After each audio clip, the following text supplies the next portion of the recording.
وادی نیلم میں داخل ہوتے ہی وہ سب محبوط ہوئے تھے۔ سبزے سے ڈھکے اونچے پہاڑوں کے بینچ بنے 10 فٹ چوڑے راستے پہ چلتے وہ محبوط سے قدرت کے عظیم شاہکار کو دیکھ رہے تھے۔ وہ چاروں بھی ایک دوسرے کا ہاتھ پکڑے سر اٹھا کر ارد گرد کے منظر سے نظاروں کو ٹھنڈک پہنچاتی آگے بڑھ رہی تھیں۔ اس کے پیچھے اسٹوڈنٹس کے ہجوم میں وہ چاروں بھی قدم بڑھاتے ارد گرد کے منظر کیمروں میں محفوظ کر رہے تھے۔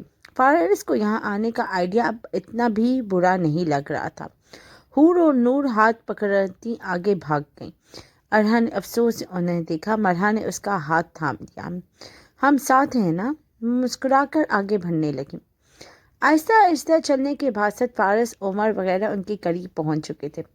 سبزے اور پھولوں کی میٹھی سی خوشبو ہوا کے دوش میں سفر کرتی مرحا کے نتنوں سے آ ٹکرائی تو اس نو خوشکن احساس کے زیر اثر آنکھیں موند لیں۔ اٹس لائک اے ہیون، وہ سرگوشی میں بولی جو اس کے برابر سے گزرتے فارس نے سن لی۔ اس نے مرحا کی جانب دیکھا تو اس کی نظروں نے بند آنکھوں پر جھکی پلکوں سے ستون، چھوٹی سی ناک سی گلابی گال اور گالوں سے عنابی ترشتہ لبوں تک کا سفر کیا۔ اریان کا ٹھوکا دینے پر وہ مسکان دباتا آگے چلا گیا۔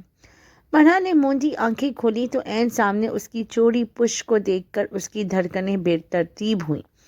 ایسے ہی قدرت کے نظاروں سے لطف اٹھاتے، ہنستے مسکراتے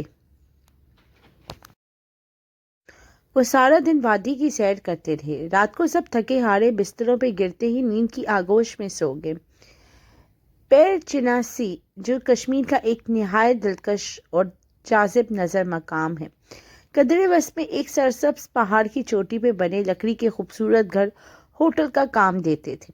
یہ پہاڑ چاروں جانب سے جنگلات اور آسمان کی بلندی کو چھوتے بلند پہاڑوں سے گھرا ہوا تھا۔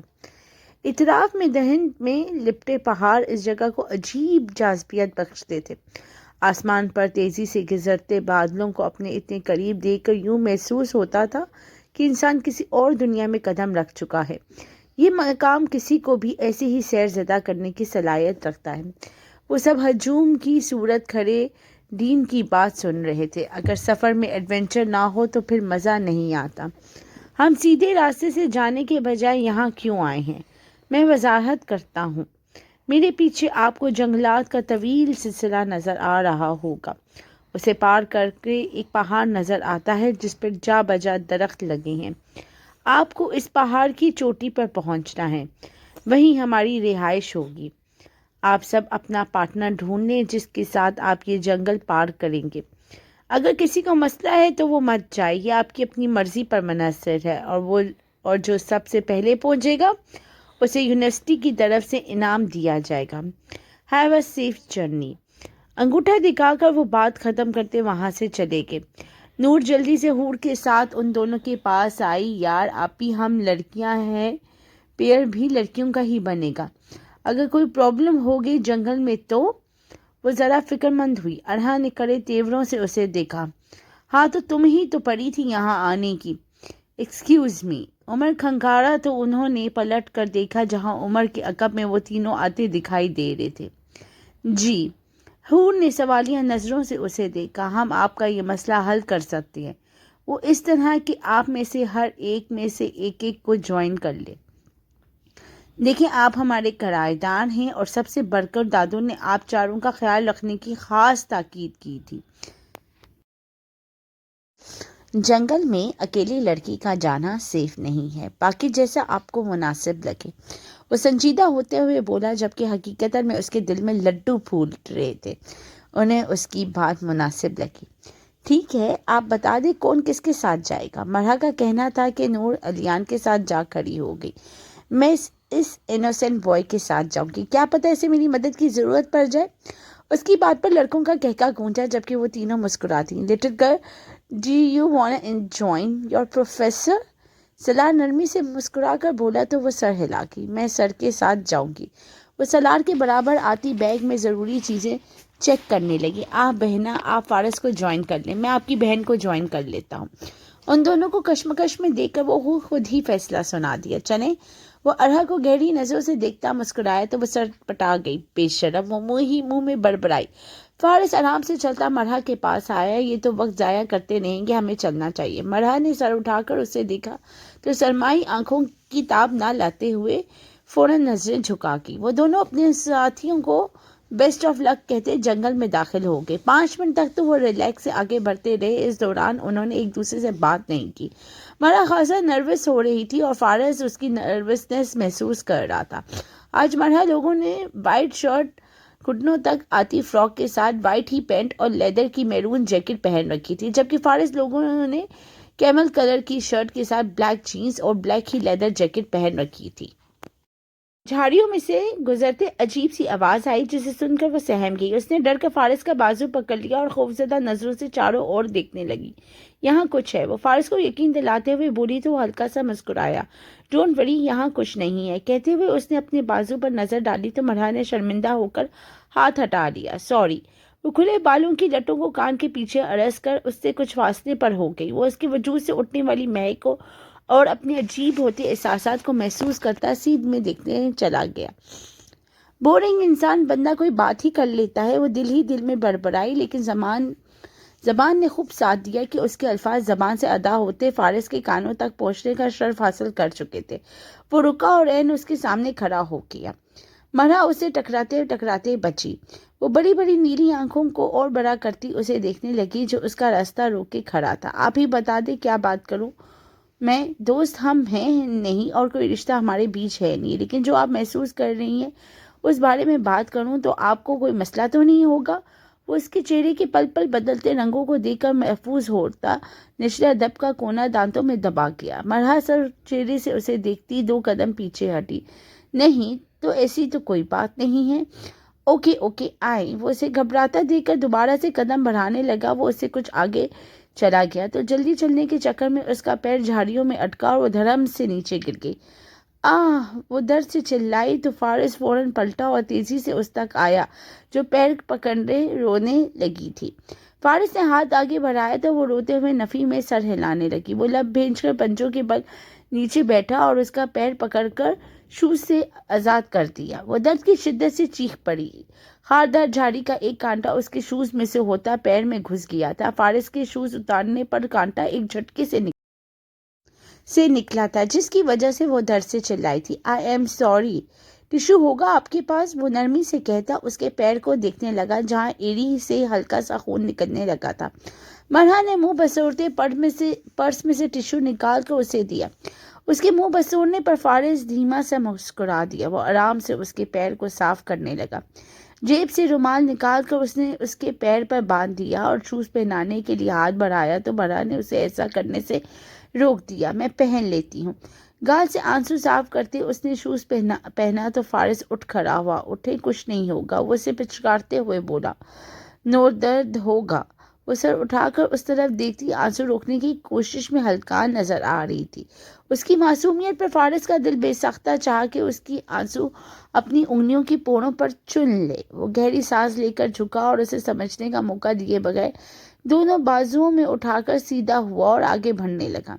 مرحا کو اس لمحے اس سے اتنی حیا آئی کہ اس کا دل چاہا کہ وہ کہیں غائب ہو جائے. اسے فارس کی گردن کے گرد لپٹے اپنے بازو کو ایک پل دیکھا اور پھر نظریں جھکا کی. اس کی یہ ادا فارس کے دل پر نقش ہوگی. اتنا بڑا کتا! الیان کا حلق سوکھ گیا. تم اپنا منہ بند رکھو. تمہاری آواز سن کر وہ سیدھا تمہیں ہی کھانے آئے گا. نور نے کڑے تیوروں سے اسے گھورا. بڑا ہو تم سے میں آپ کہو مجھے. وہ بھی سب بھولتا خفگی سے بولا. نہیں کہتی تو کیا کر لو گے؟ وہ کمر پر ہاتھ ٹکا کر پوری پٹاخہ بنی اسے گھورنے لگی. بہت کچھ کر سکتا ہوں میں. الیان نے اسے چیلنج کیا. اچھا میں بھی تو دیکھوں. نور نے جیکٹ کے بازو موڑتے ہوئے کہا. الیان نے اچھا کا انداز میں سر ہلایا اور اس کی کمر میں ہاتھ ڈال کر اپنے قریب کر گیا. نور نے اس کے سینے پہ ہاتھ رکھتے اسے کھا جانے والی نظروں سے دیکھا. دور دھکیلنا چاہا. اب اتنا بھی شریف نہیں ہوں میں. الیان نے جھک کر اس کے کان میں خرگوشی کی. کتے صاحب لائیو رومانٹک شو ملاحظہ کر رہے تھے. جب انہیں اندازہ ہوا کہ وہ یہاں کس کام کے لیے آئے ہیں تو انہوں نے زور زور سے پھونکنا شروع کر دیا. وہ دونوں جھٹ سے الگ ہوئے. یہ تو ہماری طرف آ رہا ہے. الیان کی ہیرو پتنی پل میں اڑن چھو ہوئی. اس کی تو میں نور نے دانت پیس کر کتے کو دیکھا اور بڑا سا پتھر اٹھا کر اس کی طرف دوڑی. کتے کو تو پہلے سمجھ نہ آئی کہ وہ اس کی طرف دوڑا، لیکن جب بڑا سا پتھر اس کے جسم پر لگا تو دم دبا کر وہاں سے بھاگ گیا. چلو اب کے یہیں رات گزارنی ہے، نور روانی میں بولی تو گئی، لیکن جب سمجھ آئی تو زبان دانت تلے دبا کر سیدھی ہوتی چلنے لگی. الیان محفوظ ہوتا دور کر اس کے قریب آتا، اس کے قدم سے قدم ملانے لگا. ایک دفعہ پھر کہنا اسے تنگ کرتا ہوا بولا تو وہ تیکھی نظروں سے اسے دیکھتی جلدی چلنے لگی. اچھا سنو تو، اچھا سوری. وہ ہنستا ہوا پیچھے سے ہانک لگانے لگا تو وہ مزید ہی خفا ہو گئی. بولنے پر ٹیکس نہیں لگتا. عمر نے اس سے بات کرنے کی ایک اور کوشش کی. ارہا نے اسے تیکھی نظروں سے دیکھا. ایسے دیکھنے پر لگتا ہے. وہ ناک کی سیدھ میں دیکھتا شرارت سے گویا ہوا. تم اپنا منہ بند ہی رکھو، کہیں تڑوا نہ لینا. ارہا ضبط کھوتی کلس کر بولی. عمر سے ہنسی ضبط کرنا محال ہو گیا. کیسے توڑیں گے میرا خوبصورت منہ اپنے چننے ہاتھوں سے؟ وہ کہکا لگا گیا. اس کی بات پر ہنسی تو ارہا کو بھی آئی، لیکن وہ ہنس کر اسے مزید شوخا نہیں کرنا چاہتی تھی. جلدی چلو، ہم پیچھے نہ رہ جائیں، بس باتیں ہی بگاڑنی آتی ہیں تمہیں. وہ میرون جیکٹ کی پاکٹ میں دونوں ہاتھ ڈالتی تیز چلنے لگی تو وہ بھی اس کے ساتھ قدم بڑھانے لگا. نہیں جی، بس باتیں ہی نہیں، بندے بھی بگاڑنے آتے ہیں مجھے. وہ شرٹ کے نہ نظر آنے والے کالر کھڑے کرتا فخر سے بولا. ابھی وہ کچھ کہتی کہ دونوں کو محسوس ہوا ان کے پیر زمین سے اوپر اٹھ رہے ہیں. دونوں نے حیران نظروں سے ایک دوسرے کو دیکھا اور پھر اچانک وہ دونوں ایک جال میں مقید الٹے لٹک گئے.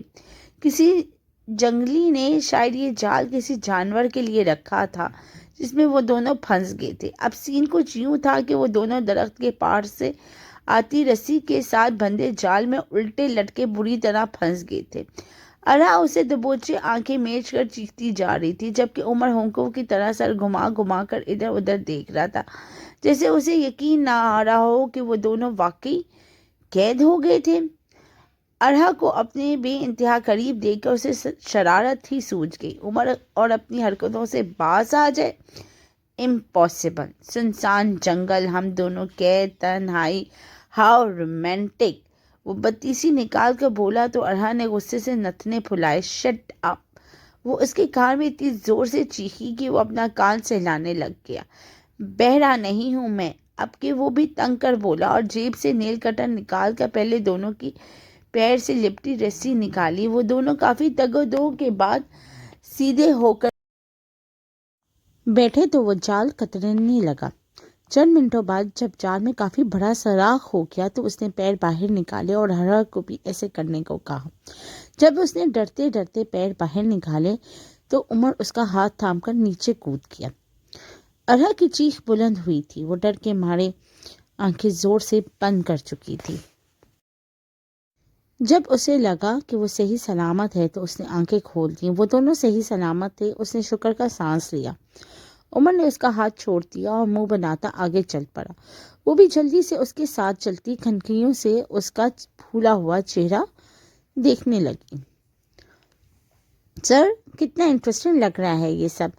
آئی ایم ریئلی انجوائنگ آل دس. وہ ایکسائٹڈ سی جنگل کو دیکھتی اس کے ساتھ چل رہی تھی.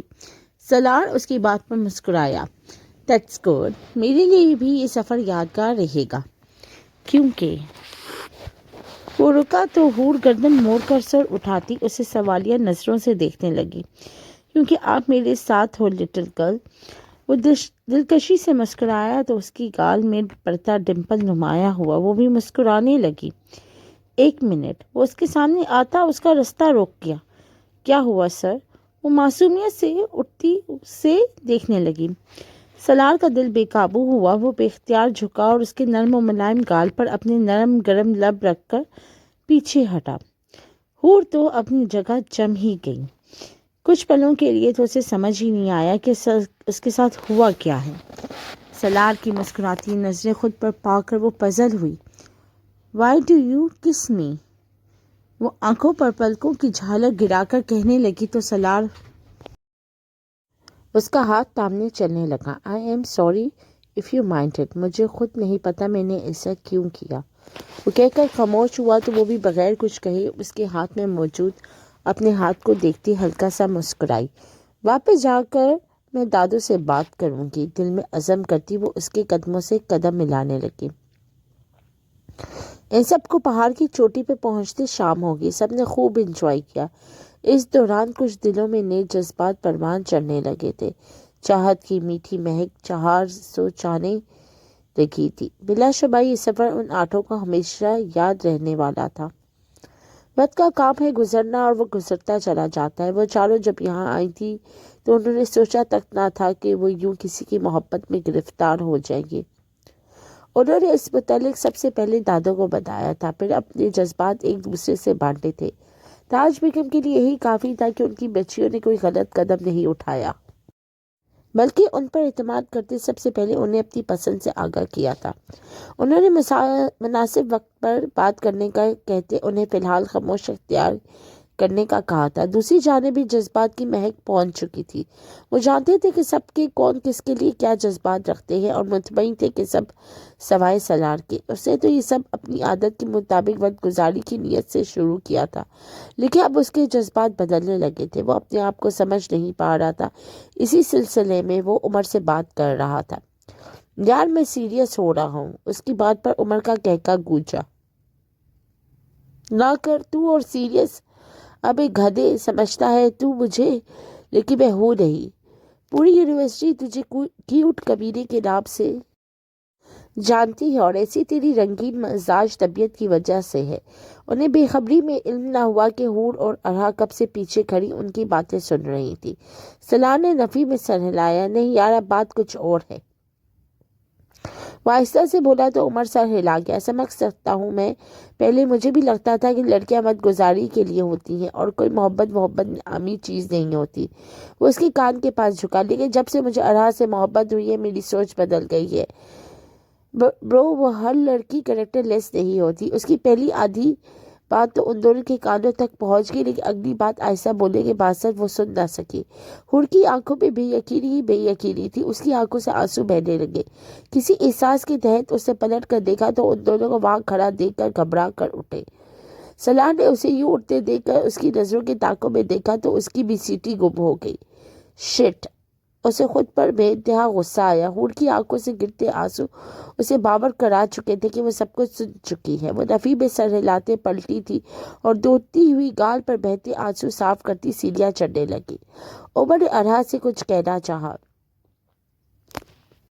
جو تم نے سنا وہ غلط ہے یار.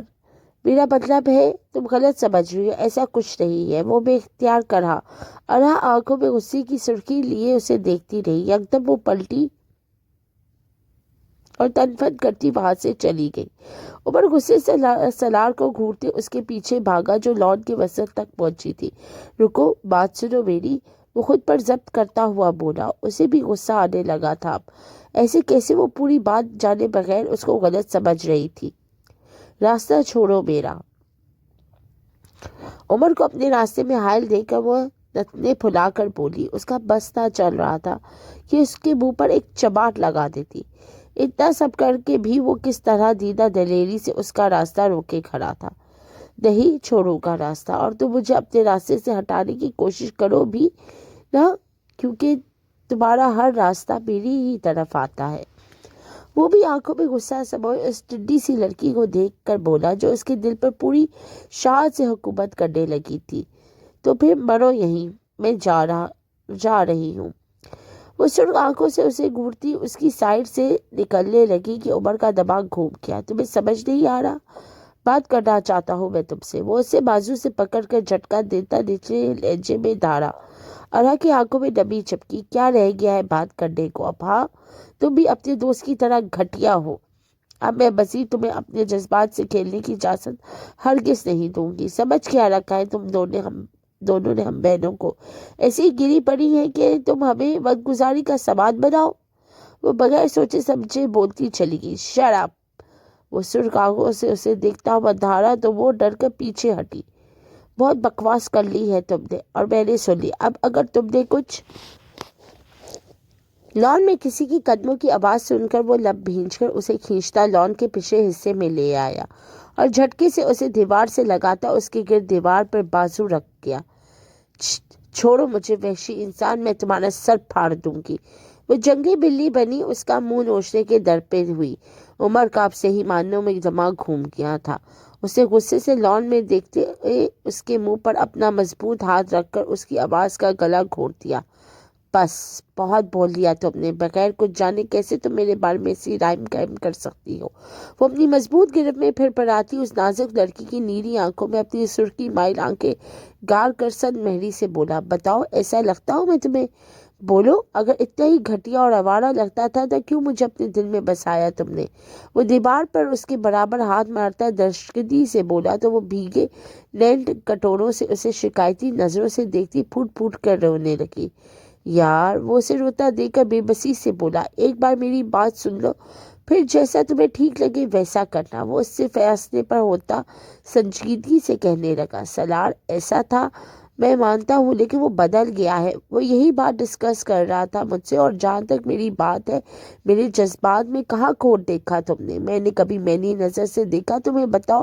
میں نے سچی محبت کی ہے تم سے، اور اس کا ثبوت تمہیں بہت جلد دیکھ لو گی جب میں تمہارا رشتہ مانگنے آؤں گا۔ لیکن خالی محبتوں کے سہارے رشتے نہیں چلا کرتے، رشتے اعتبار مانگتے ہیں۔ آج تمہاری آنکھوں میں اپنے لیے بے اعتباری دیکھ کر مجھے بہت دکھ پہنچا ہے۔ عمر کی آنکھیں سرخ ہوئی تو آرا کو اپنے کہے ہوئے الفاظ پر ندامت ہوئی۔ جذبات کی روح میں بہہ کر وہ اسے پتہ نہیں کیا کیا کہہ گئی۔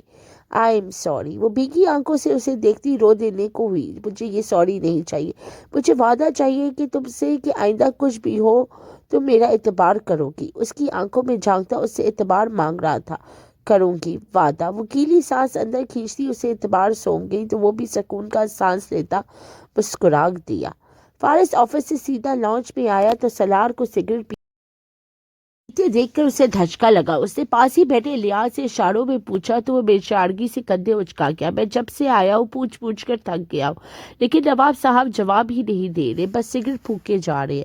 فارس نے ایک نظر اسے دیکھا اور پھر کوٹ اتار کر صوفے پر بیٹھ کر ٹائی کی ٹاٹ ڈھیلی کی، پھر اسے کچھ فاصلے پہ پڑے ٹیبل پہ رکھے جگ سے پانی کا گلاس بھرا اور گھونٹ گھونٹ پینے لگا۔ یہ کیا بولے گا میں بتاتا ہوں۔ عمر تجزیہ نظروں سے سالار کو دیکھ کر بولا، اس کی معشوقہ کو علم ہو گیا ہے کہ یہ اس کے وقت گزاری کر رہا تھا۔ آرا نے بھی ساری بات سنی جب یہ مجھ سے سب بتا رہا تھا، وہ بھی مجھے غلط سمجھ بیٹھی۔ کتنی مشکل سے اسے سمجھایا تھا میں نے، اس سالے کی وجہ سے میرا کام بھی خراب ہونے والا تھا۔ وہ دل کی بھڑاس نکالنے لگا، بکواس بند کر اپنی۔ سالار اسے وارن کرتا اٹھ کھڑا ہوا، کیوں؟ سچائی ہضم نہیں ہو رہی کیا؟ یہی تو ارادے تھے نہ تیرے؟ مجھے تو شک ہے کہ تو ابھی بھی نہیں بدلا۔ عمر بھی ہر لحاظ بلائے طاق رکھتا ہوا بولا۔ الیا تو حیرت سے منہ کھولے انہیں دیکھ رہا تھا، اتنا سب ہو گیا اور انہیں خبر ہی نہ رہی تھی، جبکہ فارس پانی کا گلاس ٹیبل پر رکھ کر اٹھ کھڑا ہوا۔ کیا ہو گیا ہے؟ ایک دوسرے کے ساتھ کیوں لڑ رہے ہو؟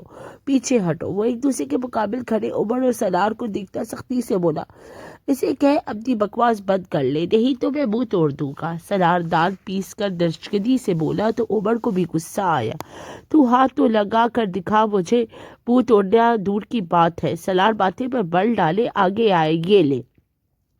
اسے عمر کے سینے پر ہاتھ رکھتے اسے پیچھے دھکیلا تو عمر کا ضبط ختم ہوا۔ اس نے ہاتھ کا مکہ بنا کر پوری قوت سے اس کے منہ پر دے مارا۔ سالار نے بھی ہر لحاظ ختم کرتے اس کے منہ پر مکہ مارا اور پھر دونوں گتھم گتھا ہو گئے۔ فارس پھرتی سے آگے آیا اور ان کے چھڑوانے کی کوشش کرنے لگا۔ اس صورتحال سے الیان گھبرا گیا تھا، وہ بھی جلدی سے آگے آیا اور عمر کو دور کرنے کی کوشش کرنے لگا، لیکن وہ دونوں تو اس وقت جیسے حواس کھو چکے تھے۔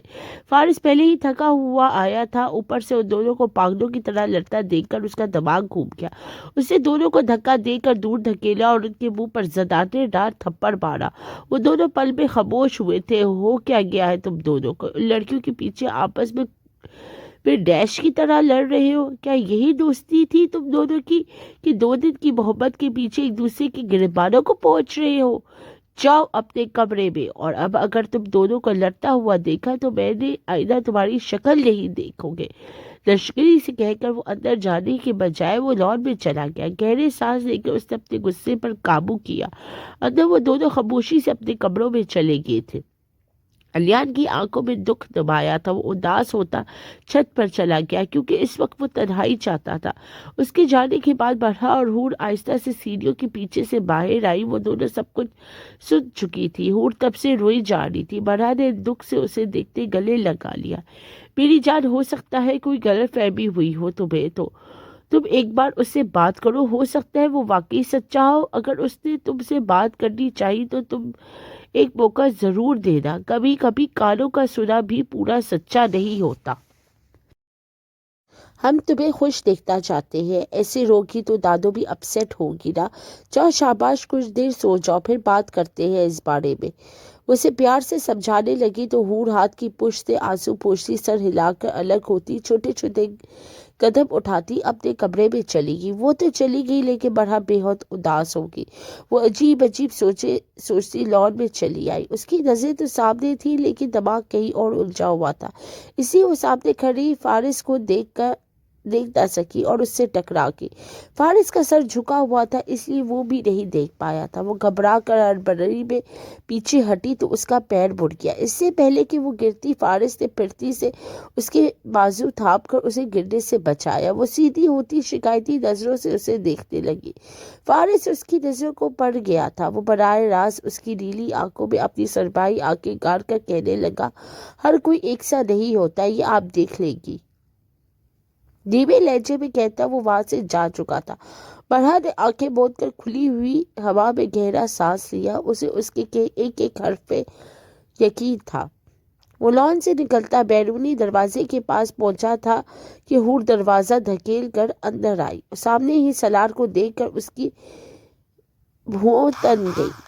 وہ اس کی سائٹ سے نکلنے لگی کہ سالار نے اس کے مقابل آتے اس کا راستہ روک لیا۔ اس کی آنکھوں کے نیچے ہلکے پڑ گئے تھے جنہیں ہور نے پہلی نظر میں ہی دیکھ لیا تھا۔ بات کرنا چاہتا ہوں آپ سے، آپ غلط سمجھ رہی ہیں مجھے، میرے جذبات سچے ہیں آپ کے لیے۔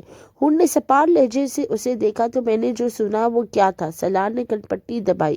آپ نے آدھی بات سنی تھی، بات ویسی نہیں تھی جیسی آپ کو سمجھ آئی۔ اچھا، میں کیسے یقین کر لوں کہ باقی آدھی بات کچھ اور تھی؟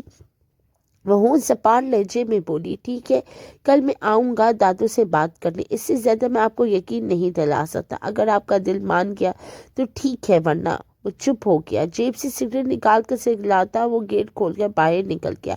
ہور سن سی اپنی جگہ کھڑی رہ گئی۔ سر ایسے تو نہیں تھے، وہ سگریٹ نہیں پیتے تھے، نہ ان کے ڈارک سرکل سے، کیا واقعی میں انہیں غلط سمجھ رہی ہوں؟ وہ پلکیں جھپک کر آنکھوں کی نمی کو باہر آنے سے روکتی سست روی سے اندر جانے لگی۔ وہ تینوں کمرے میں زمین پر بچھے قالین پہ بیٹھے تھے جب عمر آفس سے آیا۔ اس نے ہاتھ میں پکڑا بیگ زور سے دور پھینکا اور اونی صورت بنا کر قالین میں ڈھہ گیا۔ کیا ہوا ہے تجھے؟ کیا نرگس کی طرح مجرا کرنے لگا ہے؟ الیان نے ٹیڑھی نظروں سے اس کے پوز کو دیکھتے اس پر طنز مارا۔ امی مینوں نہیں پتا، میری شرادی کرواؤ۔ وہ الیان کا پیر پکڑتا زور زور سے جھلانے لگ گیا۔ الیان نے دہل کر سینے پر ہاتھ رکھا۔ دور فٹے منہ امی ہوگا تو۔ عمر نے اسے گھور کر دیکھا، پھر فارس سے کہنے لگا، یار آج میرے کولیگ مٹھائی لایا تھا، اپنی شادی کی، سب بیوی شدہ ہو گئے، ایک میں ہی رہا چھڑا کت چھڑا۔ اس کی بات پر سالار سنجیدہ ہی رہا تو وہ اٹھ کر اس کے پاس آیا اور اسے گلے لگا دیا۔ آئی ایم سوری یار، میں اوور ریئیکٹ کر گیا تھا۔ سالار نے بھی دل صاف کرتے اسے خود میں بھیج لیا۔ فارس اور الیان نے بھی ان کو دیکھتے شکر کا سانس لیا۔ عمر پیچھے ہٹا تو سالار کہنے لگا، میں کل دادو سے بات کرنے جاؤں گا رشتے کی، تم لوگ بھی جانا چاہو تو چلنا میرے ساتھ۔ اس کی بات پر تینوں کو خوشگوار حیرت ہوئی۔ نیکی اور پوچھ الیان شرارت سے بولا تو عمر نے اسے آنکھیں دکھائیں، بڑا تیز ہے تو بھی مولوی، ہائے میری دلی مراد پوری ہونے جا رہی ہے، اف اف، مجھ سے تو خوشی نہیں سنبھالی جا رہی۔ عمر زمین پر لیٹیاں ڈالنے لگا۔ اس کے ڈرامے شروع ہو چکے تھے جن کے وہ عادی تھے۔ ہوا وہی تھا جیسا انہوں نے چاہا تھا۔ تاج بیگم سے سلیقے سے بات کرنے کے بعد وہ چند دن خاموشی اختیار کیے رہے، جب وہ مٹھائی کا ٹوکرا لے آئی اور انہیں نوید سنا گئی۔ جب تاج بیگم نے نور وغیرہ سے ان کی مرضی پوچھی تو ان کی رضامندی جان کر انہوں نے رشتہ پکا کر دیا۔ نہ لڑکوں کا کوئی تھا، نہ ان کی بچیوں کا، ان کے علاوہ کوئی تھا۔ جو بھی کرنا تھا انہی کو کرنا تھا، اسی لیے انہوں نے سوچا کہ تاخیر کرنے کی ضرورت کیا ہے۔ انہوں نے بات پکی کر دی اور تاریخ رکھ کر چند پرانے اور نئے پڑوسیوں اور دور پار کے چند ایک رشتہ داروں کو فون پر مدعو کر دیا۔ فارس وغیرہ نے بھی اپنے چند کولیگز اور دوستوں کو اپنی شادی پر آنے کی دعوت دے دی۔ شادی کیا تھی؟ نکاح کی چھوٹی سی تقریب تھی جس میں 30-35 لوگوں نے شرکت کرنی تھی۔ آج ان کا نکاح تھا۔ پورے گھر میں خوشی کی لہر دوڑ رہی تھی۔ لڑکوں نے مل کر لان کو خوبصورتی سے سجا دیا تھا۔ برقی کمکموں سے پھوٹتی رنگ برنگی روشنیاں عجب بہار دکھا رہی تھی۔ وہ چاروں کمرے میں تیار ہو رہے تھے۔ چاروں نے ایک جیسے سیاہ شیروانی پہنی تھی، نفاست سے سیٹ کیے بال اور ہر چیز کو مات دیتی چمکتی آنکھیں۔ وہ بے حد وجیح لگ رہے تھے۔ اوپر والے فلور پر جھانکو تو بیوٹیشین چاروں دلہنوں کو تیار کر کے فائنل ٹچ دے رہی تھی۔ چاروں نے سفید غرارہ شرٹ پہنی ہوئی تھی، ٹیکے جھونے سے لٹکی لٹے، گالوں پر لالی اور لبوں پر بہرون لپسٹک میں وہ بلا کی حسین لگ رہی تھی۔ پیروں میں بہرون کسے ڈالے وہ ہاتھ میں گلاب کے پھولوں کے بنے گجرے پہن رہی تھی۔ تاج بیگم بہت ہی خوش تھی۔ انہوں نے محلے کی 2-3 لڑکیوں کو بلا لیا تھا تاکہ وہ ان کے آس پاس رہے۔ وہ مہمانوں کو دیکھنے لان میں چلی آئی تھی۔ سفید سادہ مگر نفیس سے شرارے میں وہ بہت ہی بھلی لگ رہی تھی۔ عمر لوگ باہر آئے۔ دادوں نے کہا خواہاں کچھ دیر تک آتا ہوگا، آپ تیاری رکھیں۔ عمر مسرور سے بولا تو وہ مسکرا کر سر ہلا گئی۔ کچھ دیر بعد وہ سٹیج پہ جا کر بیٹھ گئے۔ سب مہمان آ چکے تھے، نکاح خواہ بھی آ گیا تھا۔ تاج بیگم نے ایک لڑکی کو اشارہ کیا تو وہ سر ہلا کر اندر چلی گئی۔ چند منٹوں بعد وہ چاروں چند لڑکیوں کے نرغے میں باہر آتی دکھائی دی۔ سب مہمان مڑ مڑ کر اشتیاق سے انہیں دیکھنے لگے، جبکہ ان کے دولہوں کی نظریں ان پر جم گئی تھی، جنہیں دیکھ کر کچھ من چاہوں نے ہوٹنگ کرنا شروع کر دی تھی۔ تاج بیگم جو کسی خاتون سے بات کر رہی تھی، ان سے معذرت کر کے ان چاروں کے پاس آئی اور انہیں لیے سٹیج کی طرف بڑھی۔ وہ احتیاط سے سٹیج پہ چڑھ کر الگ الگ رکھے 4 سیٹر اسٹائلش سے صوفے پر بجمان ہو گئی۔ مولوی صاحب شروع کریں۔ تاج بیگم کا کہنا یہ تھا کہ ٹھا کی آواز دے کر دروازہ کھلا اور دادا شوکت اندر آیا۔ اس نے 2 ہاتھوں میں گن تھام رکھی تھی۔ وہ الگ بات ہے ان کے ہاتھ وزن کے باعث نیچے کو لٹکے ہوئے تھے۔ رک جاؤ، یہ شادی نہیں ہو سکتی۔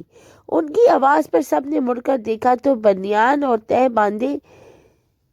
تہ بند پہنے ایک بوڑھا کانکڑی سا آدمی خطرناک نظروں سے عمر لوگوں کو گھور رہا تھا۔ اس کے پیچھے اچانک انا جمیل ہزا اندر داخل ہوا۔ وہ سیدھا دادا شوکت سے ٹکرایا، جہاں دادے کا توازن بگڑا اور وہاں موجود سب لوگوں کی سانس اٹکی۔ دادا خود کو سنبھال کر سیدھا ہوا اور ہیزے کی تون پر ایک چنڈ ماری۔ اوئے دادے، جا یہاں سے، آج تو پنگا نہ لے مجھ سے۔ عمر دان کچکچا کر اٹھ کھڑا ہوا۔ فضول میں آ گیا رنگ میں بھنگ ڈالنے، وہ بڑبڑایا۔ ہزا بالکل ٹھیک کہا، یہ میرج نہیں ہو سکتی۔ انا رجل خوبصورت کو انکار کر دیا اور اب یہاں میرج ہو رہی ہے؟ یا دادا؟ وہ سر پر عربیوں کی سٹائل میں باندھے رومال پر ہاتھ پھیر کر مزے سے بولتے آگے آیا۔ وہ سب سٹیج سے نیچے اتر آئے۔ صورتحال کو بگڑتا دیکھ کر مہمان آہستہ آہستہ کھسک گئے۔ فارس دانت پیس کر آگے آیا۔ دادے نے گن کا رخ اس کی طرف کر دیا۔ رک جا فارس، نہیں تو تیرے پیروں کے نیچے کی زمین اڑا دوں گا۔ دادی کی للکار پر وہ وہیں رک گیا۔ اوکے دادا، سب کو چھوڑے، آپ مجھے یہ بتائیں کہ کیا ہوا ہے؟ عمر نے کچھ کیا ہے؟ وہ ہاتھ اٹھانا انہیں باتوں میں لگانے لگا۔ دادے نے گن نیچے کر کے تاج بیگم کو دکھا۔ یہ شادی صرف ایک صورت میں ہو سکتی ہے، میرا بیاہ کرو اپنی دادی نال۔ دادے کا کہنا تھا کہ اس سچویشن میں بھی لڑکیوں کی ہنسی نکل گئی۔ تاج بیگم نے انہیں گھورا تو ان کی ہنسی کو بریک لگا۔ نکاح خواہ منہ کھولے دادے شوکت نامی خلائی مخلوق کو دیکھ رہا تھا۔ انا جمیل ابن خوبصورت منہ میں انگلی دبائے دادے سے کچھ فاصلے پہ کھڑا تھا۔ نور نے پیر سے خصہ اتار کر ہاتھ میں پکڑا تو وہ حلق تر کرتا دادے کے پیچھے چھپ گیا۔ یہ کیا کہہ رہے ہو؟ فارس نے کہا ہی تھا کہ سالار نے جلدی سے اس کی بات اچک لی۔ دادا یہ سب تو پاگل ہے، میں کرواتا ہوں آپ کی شادی۔ ہاں جی، ابھی آپ کی عمر ہی کیا ہے؟ علیان نے بولنا ضروری سمجھا۔ نور نے واہ کے انداز میں ابرو اچکا کر علیان کو دیکھا تو وہ ہنس پڑا۔ نور نے ناخن چباتی سالار کا ہاتھ تھاما تو سالار نے اسے ریلیکس ہونے کو کہا۔ ارحا البتہ ریلیکس کھڑی تھی۔ ایک دفعہ پکڑ لوں پھر چھوڑوں گا نہیں تجھے شوکت سوپ۔ عمر نے دانت کچکچاتے ہوئے سوچا۔ سالار کی پیشکش پر تو دادا خوش ہو گیا، جبکہ انا الجمیل ہیضہ تھوک کا منہ لٹک گیا۔ یا دادا ان کی باتوں میں نہ آؤ، یہ تم کو اصلی والا چونا لگا رہی ہیں۔ 2 نمبر عربی جمیل نے رومال کو کندھے پر ٹھیک کرتے دادے کے کان میں کہا۔ عمر کا بس نہیں چل رہا تھا اس جمیل نامی کھمبے کو لات مار کر باہر کرتا۔ او دادی، اس ابن لانتی کی باتوں میں نہ آ، یہ تیرا کام خراب کرے گا، پھر ہمیں نہ کہیو۔ عمر لاپرواہ انداز میں بولا تھا۔ دادے نے آنکھیں سکیڑ کر ساتھ کھڑے عزت جمیل کو دیکھا۔ دادے نے اس کی گردن پر ایک چنڈ ماری۔ ہاں بھائی، کراؤ نکاح، حسین دلہا بھی یہی اور دلہن بھی۔ دادے نے بتیسی نکال کر کہا تو سامنے کے 2 دانت ٹوٹے تھے۔ فارس نے سر گھما کر عمر وغیرہ کو اشارہ کیا۔ سیدھا ہو کر وہ کھنکارا، چلے آئے اسٹیج پر۔ بس یہ ذرا سائڈ پہ رکھ دی۔ اس نے آگے بڑھتے احتیاط سے پسٹل دادے کے ہاتھ سے لے لیا۔ اچانک کسی کے دوڑنے کی آواز آئی۔ دادے نے آواز کے تعاقب میں دیکھا تو عمر اور علیان کو بجلی کی سپیڈ سے اپنی طرف دوڑ کر آتے دیکھ کے اس کی آنکھیں پوری کھل گئی۔ عمر نے دادے کے بازو پکڑے اور علیان نے ٹانگیں دادے کو اٹھا کر وہ ان کی آن میں گھر سے باہر پھینک آئے۔ دادا چیختا چلاتا رہ گیا۔ جلدی سے دروازہ بند کر کے وہ بازو کینیوں تک مڑتے انا جمیل کی طرف بڑھے، جس نے ان سے بچنے کو دوڑ لگا دی۔ اپنا سفید چولا دونوں ہاتھوں سے پکڑتا وہ ٹیبل پر جھک گیا۔ دیکھو ہیضے کو جانے دو تو یا برو۔ وہ ان دونوں کو دیکھ کر حلق تر کرتا بولا کہ سالار نے اسے ٹانگ سے گھسیٹ لیا۔ وہ دھڑم سے میز پر گرا۔ تاج بیگم آگے آئیں اور پیروں سے جوتا اتار کے اس کی تشریف کا نشانہ لیا۔ بڑا آنکھیں پوری کھولے زور سے ہنسی تو اس کے پاس آتا فارس اس کی کان پر جھکا۔